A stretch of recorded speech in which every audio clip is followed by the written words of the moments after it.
리플이 거래의 도구로서 쓰이기 위해 한 발짝 더 나아갔다. 리플이 남아시아 및 메나. 메나는 중동과 북아메리카 합성어입니다. 메나 지역 담당이사인 나빈 굽타가 최근 한 유튜브 채널을 출연, XRP 기반 국제결제 플랫폼 리플렛을 통한 국경 간 결제 시스템 구축에 나서고 있다. 현재는 XRP를 통한 결제만 가능하지만 추후 더 많은 암호화폐를 결제 수단으로 활용할 예정이다. 구독과 좋아요 부탁드립니다. 리플이 거래의 도구로서 쓰이기 위해 한 발을 또 내딛었다.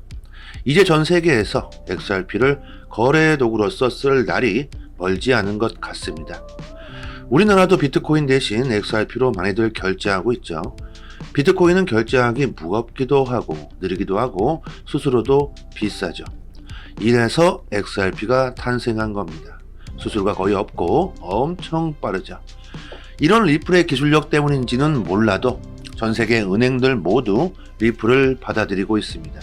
특히 중동아시아는 더욱 리플의 사랑이 크죠. 자, 남아시아 및 메나 지역, 이 지역에는 어떤 나라들이 있을까? 남아시아의 국가들을 보면 인도, 파키스탄, 방글라데시, 스리랑카, 네팔, 부단, 몰디브와가 있고, 이 나라들의 경제 규모를 보면 전 세계의 3.3%, 세계에서 차지하는 비중이 낮을 뿐만 아니라 개인 소득 및 소비 수준도 낮다고 합니다.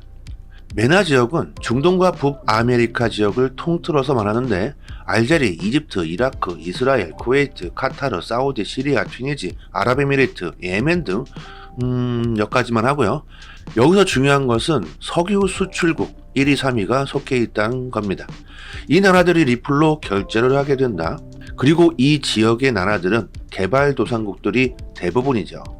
선진국일수록 금융의 혜택에 중요함을 모르고 살아가고 있지만 개발도상국일수록 금융 혜택의 간절함은 큽니다. 태어나면서부터 금융 혜택을 받아온 우리들은 금융의 소중함을 크게 느끼지 못하고 있지만 이 지역의 사람들은 금융 혜택을 살면서 단 한 번도 받아보지 못했던 사람들입니다. 이런 사람들에게는 리플이 금융의 혜택을 누릴 수 있게 해준다. 그렇게 된다면 여기 사람들은 리플의 가치를 생각하는 것은 우리들이 느끼는 것과는 완전히 다릅니다. 왜 그럴까? 예를 한번 들어봅시다. 우리가 산소 공기에 대해서 가치를 느낄 수가 있었나요?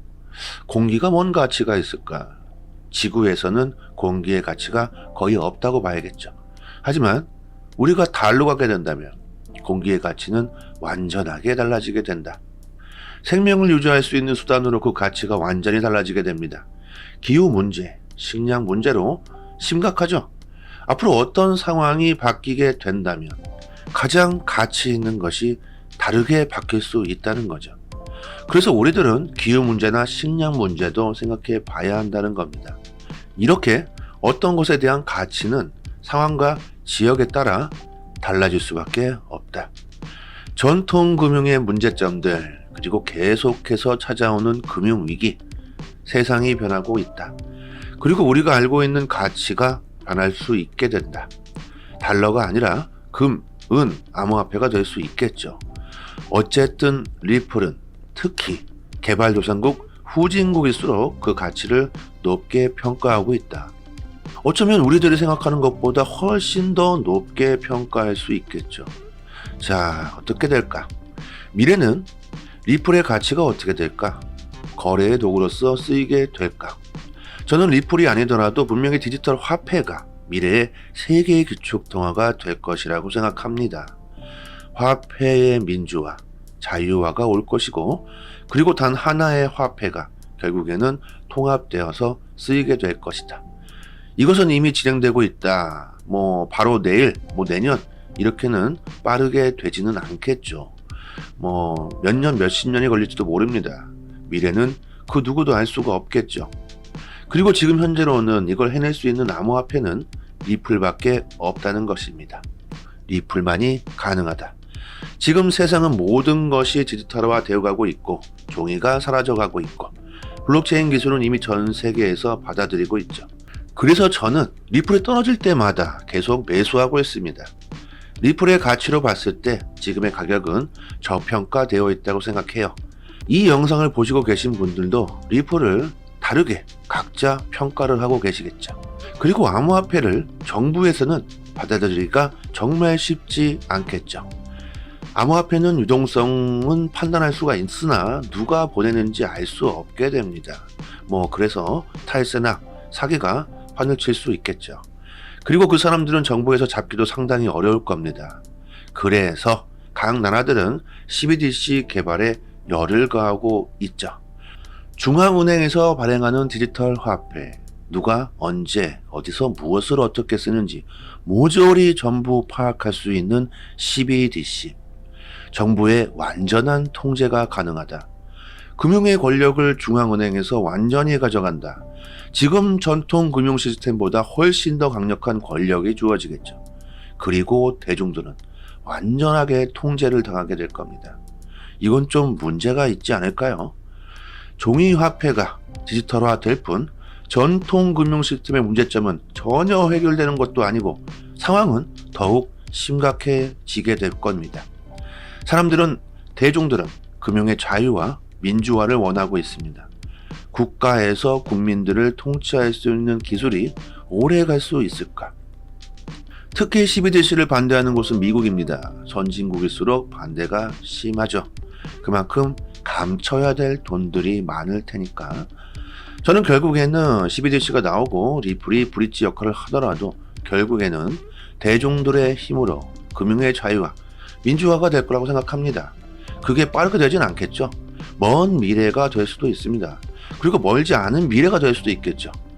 정부나 국가도 어느 정도 통제를 해야 하니까 어떻게 규제를 해야 하니까 누가 누구에게 얼마를 보냈는데 그게 실수였다고 하더라도 다시 돌려받을 방법이 없다. 그게 누군지도 모르고 알 방법도 없다. 암호화폐는 이런 것도 문제점이 있습니다. 이런 소비자 보호를 위한 규제는 나와야 하겠죠. 과연 뭐가 맞을까? 소비자를 보호할 수 있긴 하지만 금융의 권력이 또다시 한 국가나 한 단체로 중앙 집중화되면서 우리들의 금융권을 억압할 수 있는 CBDC가 맞을까요? 아니면 블록체인 기술 암호화폐를 쓰게 되면서 금융의 민주화 자율화로 금융의 권력이 대중들, 우리들에게 주어지는 것이 맞을까요? 제 개인적인 생각으로는 정확한 판단을 내리기는 어렵지만 결국에는 어떤 방법이 나오든 어떤 규제가 나오든 결국 금융의 권력은 한 집단에서 가져가면 안 된다는 생각을 합니다. 이것은 역사가 증명해주고 있다. 미국이 러시아에 가한 금융제재, 전 세계가 지켜보았고 우리들도 언제 저렇게 당할 수 있겠다. 그래서 2009년 탄생한 것이 비트코인 암호화폐입니다. 한 국가나 세력들의 비리와 탐욕으로 인해 전 세계가 고통받고 있는 상황을 벗어나기 위해서 비트코인이 탄생했죠. 미국은 타 국가가 어떻게 되든지 간에 자기부터 살고 보자 이겁니다. 미국 시민들이 봤을 때는 좋게 보이겠죠. 하지만 다른 국가에서 봤을 때는 이건 아니라는 겁니다. 그래서 공평한 세상, 투명한 세상이 되기 위해 블록체인 기술 암호화폐를 전 세계가 받아들이고 있는 거죠. 그리고 후진국, 개발도상국부터 빠르게 받아들이고 있습니다. 미국의 엄청난 권력 때문에 미국은 특히 암호화폐 규제에 대해서 늦어지고 있는 이유이기도 합니다. 하지만 미국도 이제는 받아들일 수밖에 없고 그 때를 노리고 있습니다. 그리고 그때는 리플이 명확성을 가지고 급 부상할 수 있는 날이 될 수 있겠죠. 우리는 미국에서 리플을 잠가놓고 있을 때 미리 선점해서 큰 부를 얻어야 하겠죠. 우리가 가지고 있는 리플 보유량만 잘 지킬 수 있기만 해도 멀지 않은 미래에 큰 부를 얻을 수도 있을 겁니다.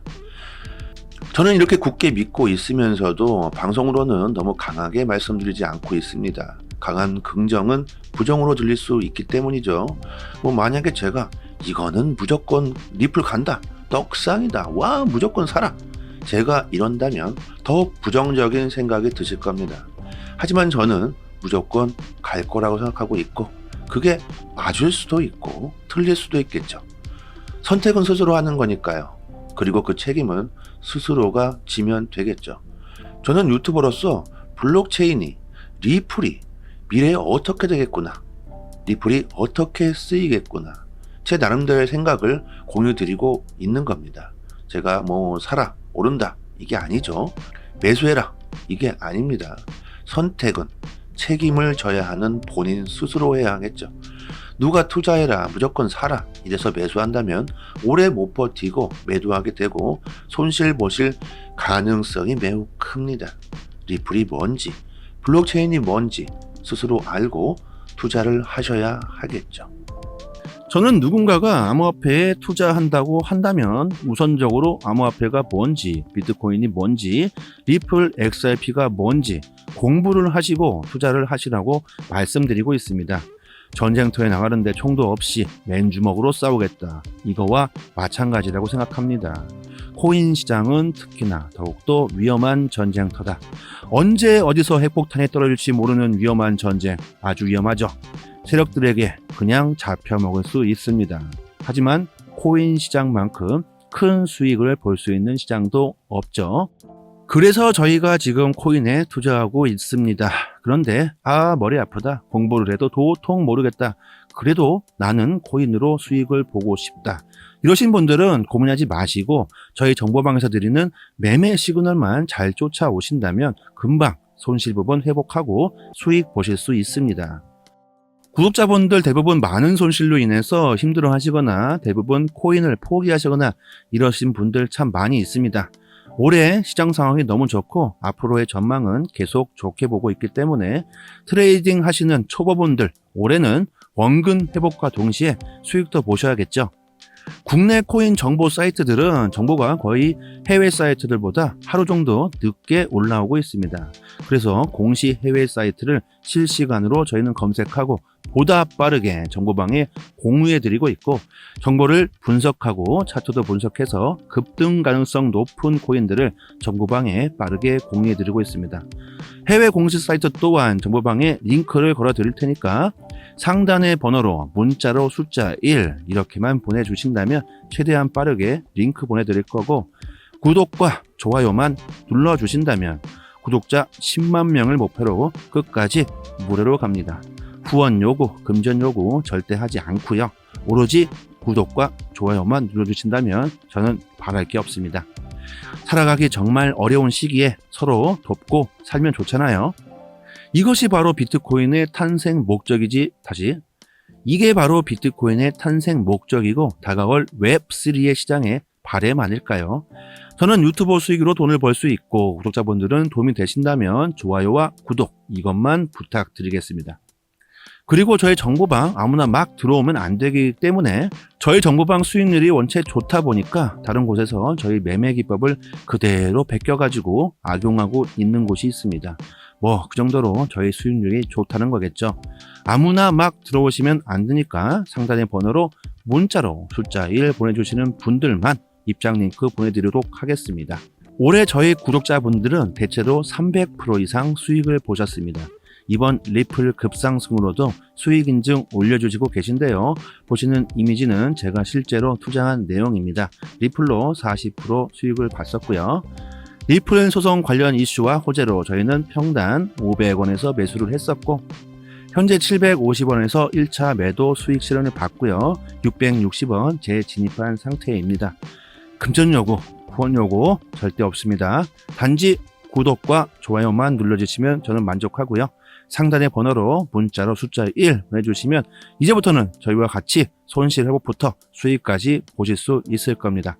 여기까지 하겠습니다. 여기서부터는 한 번 더 재생되는 영상입니다.